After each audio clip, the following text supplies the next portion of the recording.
How's it going, everybody? It is July 25th, 2022.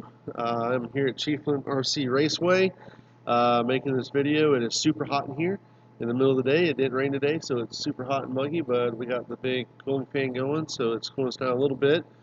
I want to go over a few things for the upcoming series, a couple rule changes, and some class changes. So, rule changes, we have a little bit of an issue right now with people firing on the starts. Now, when we're doing Tuesday night races, or not Tuesday night practice, but Thursday night races, and we're joking around, that's one thing. But when it comes time to run serious races, whether it be a special race that we do or the winter series, we're going to have a strict 10 seconds to fire policy. So whenever the person on the mic says on the leader, whoever has the microphone in their head, 1, 1,000, 2, 2,000, 3, 2,000, we're going to count to 10.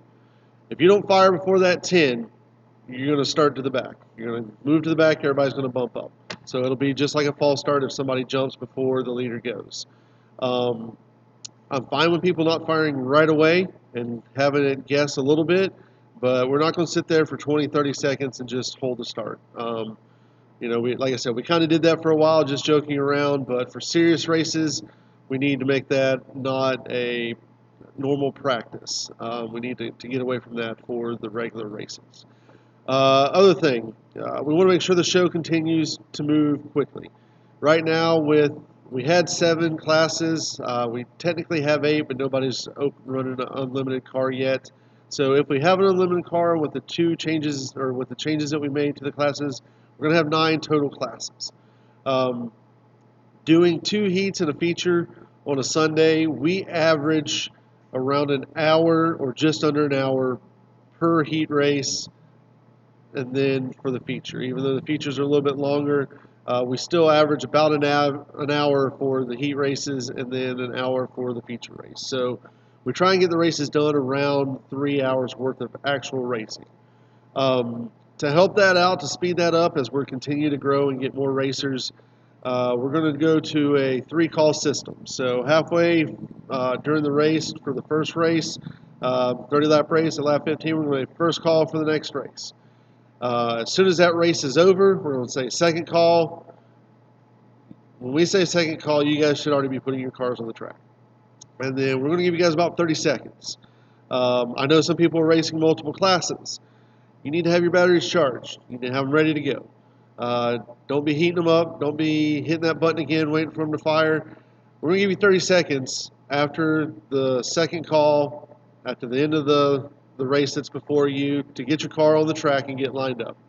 If you're not on the track and lined up, we're going to go without you. So if first place isn't there, everybody will move up, and we will start the race on the leader. We're not going to wait anymore. So everybody needs to get those batteries charged. We've been slack on that because we haven't had as many racers. It didn't take as much time, but we're getting more racers, so we can't let the show lag on. We don't have to grade the dirt or anything like that. Waiting on the track to come in. So get those cars on the track. Let's get it done. We've split the novice class, so we have dropped the novice class. It is now a kids class and a sportsman class. Kids class, 12, 13 years old and under. So if you're 13 and you want to be in the sportsman, or if you already have the fast enough times to be in the 602 class, that's fine. And most of the stuff I'm talking about in the next segment here with the kids and sportsmen 602, all that is late models only. So if you're running a UMP or a super late model, you're already running that class. You're already running the class. We're not going to add a sportsman super. We're not going to add a sportsman UMP. So if you're in the UMP modifieds, you're in the UMP modifieds. But for the late models, it is our biggest class. It's probably our most competitive class, and we want to keep it that way. But we want to keep it to where it's fair for everybody. So kids 13 and under, again, there is always exceptions for ages.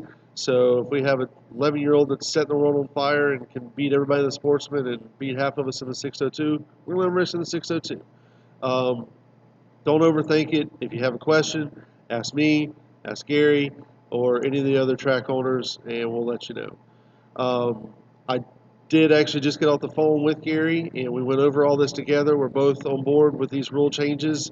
He helped me out with this. So Crossroads and Chiefland RC Raceway, this is 100%. I'm not going to speak for Peckerwood Raceway. I think they are going to try and follow the same rules, but I don't have 100% on that yet. If they make changes, they'll let you know. They do not have a Facebook page yet. So if you do have any questions, feel free to message me on Facebook or email me. And if you have a question for them, I'd be happy to get it to them and then give them your information so that they can answer the questions that you have. Dr. Jellyfingers over in Daytona, he runs a different set of rules on a regular base. They will be running our rules for the Winter Series race that we run there. But other than that, he runs a different set of rules. So if you have any questions for him, you need to get with him on the Dr. Jellyfingers Facebook page or I believe it's Daytona RC Garage page. Either one of those will get in touch with him. But anyway, back to the kids and the sportsmen. So the sportsman class, 14 and up. Again, there's always an exception for age. This class is for your newer racers, or maybe even an older racer that you want to drop down to sportsman. Don't overthink this. What we're trying to do is we're trying to separate the sportsman from the 602 class, and we want to give people a fair chance with other people that are at the same driving abilities and car setups.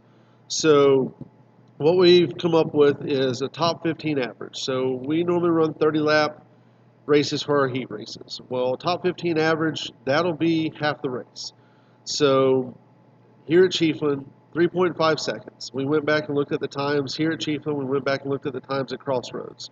So at Chiefland, 3.5 seconds. So that's your top 15 average time that you need to have to be able to bump up into the 602 race. With that being said, if you're running a top 15 average of a 3.4-ish, and you're not doing that every time, like one week you run a 3.4, the next week you run a 3.7 top 15 average, if you want to stay in that sportsman class, that's fine. If you start just dominating and we see that your ability is getting better, we will bump you up. And this is for regular season races. This isn't for the Winter Series. This is just for regular races on a Thursday night or a Sunday that we're not running a points race. Crossroad, we decided 4.5. Crossroads basically is just 1 second difference because of the size of it. It's 1 second difference across the board in all classes is what we've noticed. So Sportsman, 3.5 Chiefland, 4.5 Crossroads. McClenny at Peckerwood, their track is almost identical to my track, so it's probably going to be 3.5 there as well. And Dr. Jellyfingers, again, he runs a different set of rules, and if he wants to do this, he'll let you know. But for right now, we're just implementing this at Chiefland RC Raceway and Crossroads. The Winter Series. Oh, sorry, let me go back. So for Thursdays and Sundays, on occasion when we're running, when it's not a point series race, it is up to the race director's discretion. This past week, we did this kids and sportsman class, and for the kids class, we let the winner bump up into the feature. The kids feature winner, we let bump up into the sportsman feature. The sportsman feature race. So, and he finished second. It was awesome. It was great. For the sportsman, if there is a B main or a C main on a regular race, we'll let you guys bump up at the discretion of the race director. If the race director looks at your top 15 average, if you win the sportsman race and your top 15 average is a 3.7, you're probably not going to get the bump up into the 602 B main to try and qualify. So again, that's on the discretion of the track owners or the race directors as to if they bump you up for those races. For the Winter Series, no bump ups. We're not doing bump ups. We're not going to do that. We're not going to go down that route for the Winter Series. For the Winter Series, if you're in the kids class in the first race, you're going to run the kids class for the entire series. We just want to keep it even. For the sportsmen, if you start the sportsman out at the beginning of the series. You're going to run the Sportsman race the entire series. So from Crossroads back to here at Chiefland for the first and last race, you're starting Sportsman, you're going to finish Sportsman. We're not going to bump them up from Sportsman into 602. We just want to keep everything even across the board for the series and as fair as possible. If we have somebody in the Sportsman that's just dominating, like they've just really improved, then that's great for them. When we go to do our summer series next year, they'll bump up into the 602 division. So um, I hope everybody feels that's fair. We're trying to be as fair as possible with all these rules and the things that we're changing. So anyway, so that covers everything. Kind of wanted to go over. I do have here on the screen the winter series. The dates are August 14th for Crossroads, September 11th for McClenny, October 8th for Crossroads, November 6th for the outdoor track at my house. On that November 6th date, well, the month of November, we're going to be out at my house, and it's going to start with the Winter Nationals 400, which you see in the top of the screen there. It's one of the special races we're doing during the winter set of races. We won't do bump ups in those either. For the World 100, Gary has all those rules laid out, and you can check those out also on my website. If you go to chieflandrcraceway.com, you can find the information for the Florida Series. You can find the information for the Winter Series and the World 100.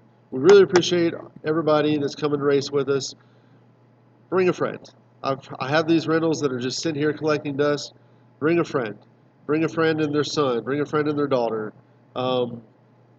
We just want more racers. More racers, the more fun, the better it is. The better the competition will get. It's just going to be better all around. So we look forward to seeing everybody at the Winter Series and at these special races. If you have any questions for Gary, Facebook message Crossroads Facebook page. If you have any questions for me, Chieftain RC Raceway, or you can email Dusty at b3rsports.com. And if you have any questions for Peckerwood, also message me until we can get their Facebook page up and going. And then for the Daytona guys, Dr. Jellyfingers, he can answer any of your questions. Again, we appreciate everybody, and hopefully everybody's having a good time at the races, and we look forward to seeing you in a few weeks.